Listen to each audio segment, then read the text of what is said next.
Welcome, Age of Vintage Society. Arthur Miller was one of the most highly regarded and widely performed playwrights of our time. He was perhaps best known for 1949's Death of a Salesman, yet besides his writing, the man led a very interesting life. With his probing and perceptive dramas, he succeeded in charting the landscape of the American psyche to create classics of modern theatre that have found enthusiastic audiences all over the world. How did Arthur Miller front the Americans with the harsh reality? Make sure to watch the video until the end and leave your thoughts in the comments. If you're new here, join our wonderful community by subscribing to the Age of Vintage channel. Arthur Miller, major American playwright, the creator of America's most memorable plays. Arthur Miller has long endured as one of the greatest playwrights in American history, but the stories of his tempestuous personal life have always threatened to overtake the reputation of his written works. In between a marriage to one of the most famous actresses in film history and his conflict with the US government, Miller also penned plays which remain highly relevant to this day. Whether he set his plays in the past or present, he was always interested in the common people, whose mundane and ordinary lives were made extraordinary. Arthur Miller, considered to be one of America's best playwrights of the 20th century, was born on 17th of October 1915 in New York to Augusta and Isidore Miller. Arthur was the second of their 3 children. His younger sister is actress Joan Copeland, and his older brother was Kermit Miller. For a young Miller, life was comfortable. His father owned a successful coat manufacturing company, and his mother, Augusta, was an avid reader and perhaps inspired Miller to delve into the world of literature. However, financial woes hit the family when America reeled under depression. His family lost everything in the Wall Street crash of 1929. Miller's father, Isidore Miller, had made a name for himself in the textiles industry, operating a women's clothing factory that employed 400 people. As a result, the Millers enjoyed a comfortable lifestyle, which included a summer home, in addition to their primary residence in Manhattan, and a chauffeur. All that came to a crashing halt in 1929, however, and young Arthur had to work several menial jobs to pay his way through school. The Miller family lost most of their wealth and relocated from Manhattan to Brooklyn. In high school, Miller thought of himself more as an athlete than a student, and he had trouble getting teachers' recommendations for college. Miller was an active student on campus, working as a reporter-editor for the varsity newspaper. He attended University of Michigan and studied under playwright and professor Kenneth Rowe. Rowe would prove an invaluable mentor to Miller when he first embarked on writing plays, offering honest feedback with much encouragement. Miller and Rowe would remain close friends for the rest of their lives. His undergraduate plays won important university awards, and he became noticed by the Theatre Guild, a highly respected theatre founded to present excellent plays, not necessarily commercial successes. His career was underway. His steady output as a writer and a playwright began with his first publications after college in 1939, when he worked in the New York Federal Theatre Project, a branch of the Work Projects Administration, Franklin D. Roosevelt's huge Depression effort to put Americans back to work. This agency had been established by the President as part of his New Deal policies to provide work for people in the arts. Much to Miller's presumed frustration, the Federal Theatre Project was shut down in 1939 due to Congress suspicions of communist infiltration in the art world. We have no idea whether Miller ever considered calling 20th Century Fox and reconsidering their offer, but we know it would have crossed our minds to at least try. Despite turning down that screenwriting job with 20th Century Fox, Miller did become an occasional screenwriter. Miller's first play was No Villain, which he wrote in 1936 while he was still in college. The play follows an immigrant family who has fallen on hard times after their initial success.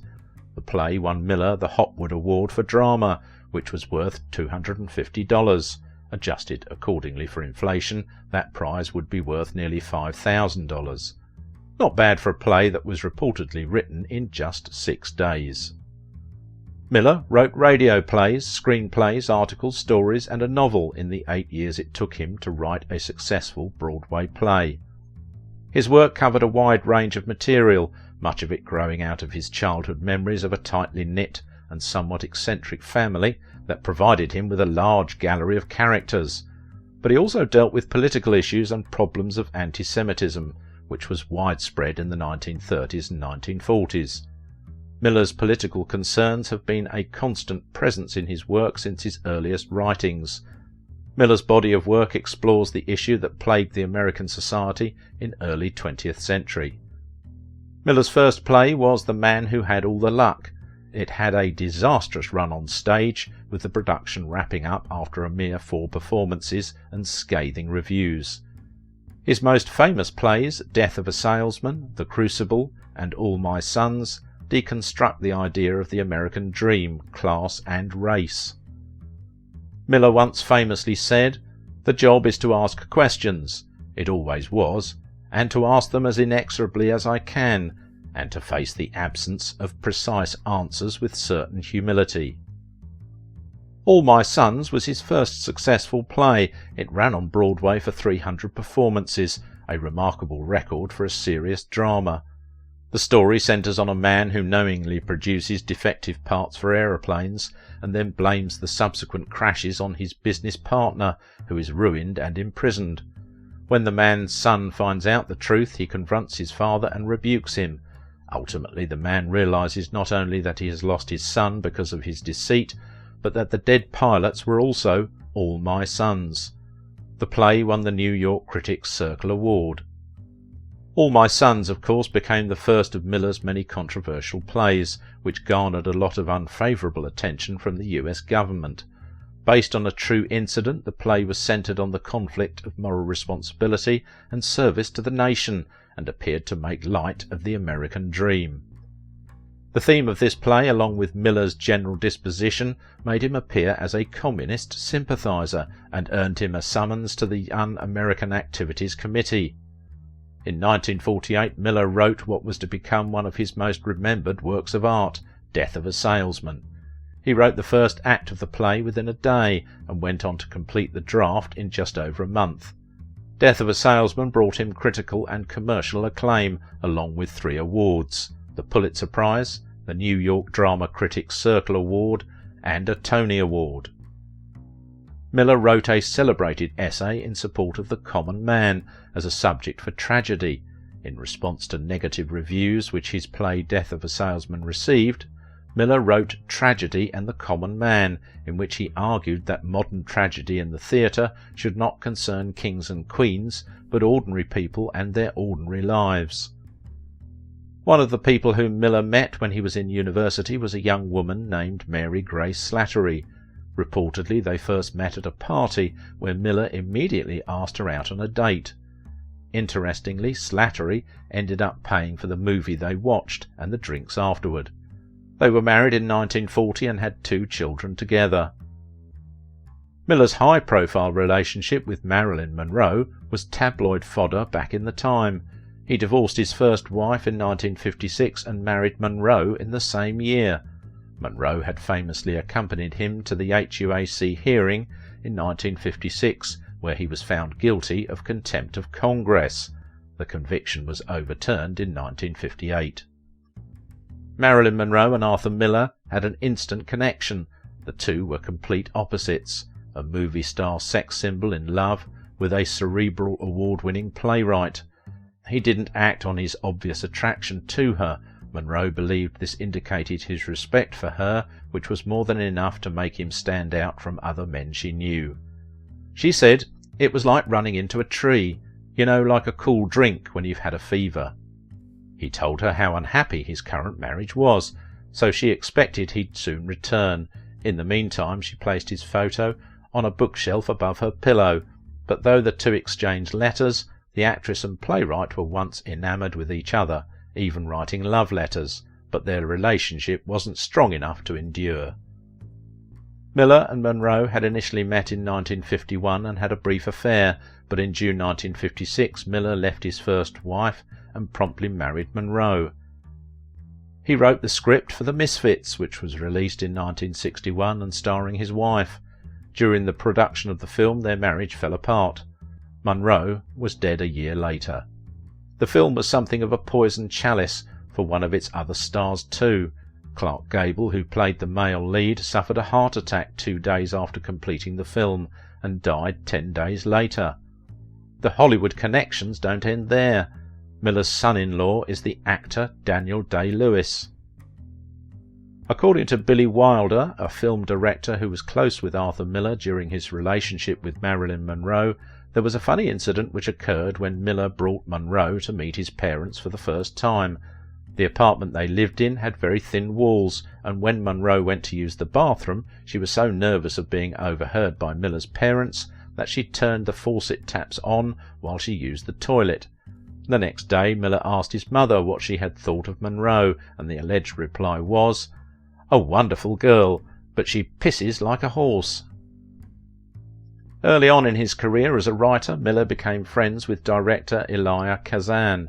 Kazan was a notable figure in the film and theatre industries, working frequently with such playwrights as Thornton Wilder, Tennessee Williams and Miller himself. Interestingly, Kazan had a fling with Marilyn Monroe before she went on to marry Miller. Miller and Kazan were also both very left-wing, though this would later prove to be the end of their friendship. In 1962, Miller remarried for a third time to photographer Inga Morath. Morath and Miller had actually met on the set of The Misfits, when Morath was hired to document the production. They would remain married until her death in 2002. They would have a daughter named Rebecca and a son named Daniel. We also know Miller's work because of his other famous play, The Crucible. It was clear to many people that The Crucible's subtext was about contemporary witch hunts orchestrated by Senator Joseph McCarthy in the early 1950s. McCarthy conducted Senate hearings that were supposed to flush out suspected communists from the government and other areas of American life, including the arts. In the anti-communist hysteria that possessed the nation, many writers, artists and performers came under close, often unfair, scrutiny for their political views and allegiances. Some were blacklisted, prevented from working in commercial theatres and movie companies. Some were imprisoned for not testifying at others' trials, and some had reputations and careers destroyed.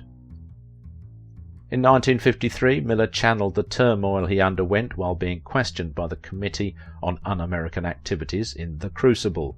The play was essentially based on the Salem witch trials, but was allegorical in nature, representing McCarthyism when the US government blacklisted him for alleged communist leanings. The theme of the play did not go unnoticed, and the government denied a passport to Miller, as a result of which he was unable to attend the play's opening in London. The year 1956 saw the release of Miller's verse drama A View from the Bridge. Set in 1950s New York, the play featured Italian-American characters in a story laden with tragedy, crime and passion. His next play, After the Fall, was based on his marriage to actress Marilyn Monroe. The play came under heavy criticism for being a disturbingly personal account of their time spent together, especially following the mysterious death of Monroe only a few years earlier. In the late 1960s, Miller campaigned for dissident writers in the Soviet Union to be free from persecution. As a result, Miller's plays were banned by the Soviet government for years.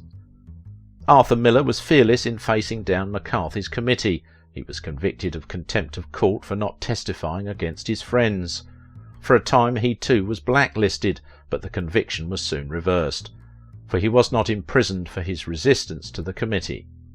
Given his personal political stance during this dangerous time, it is not a surprise to find that his themes usually centre on matters of social concern.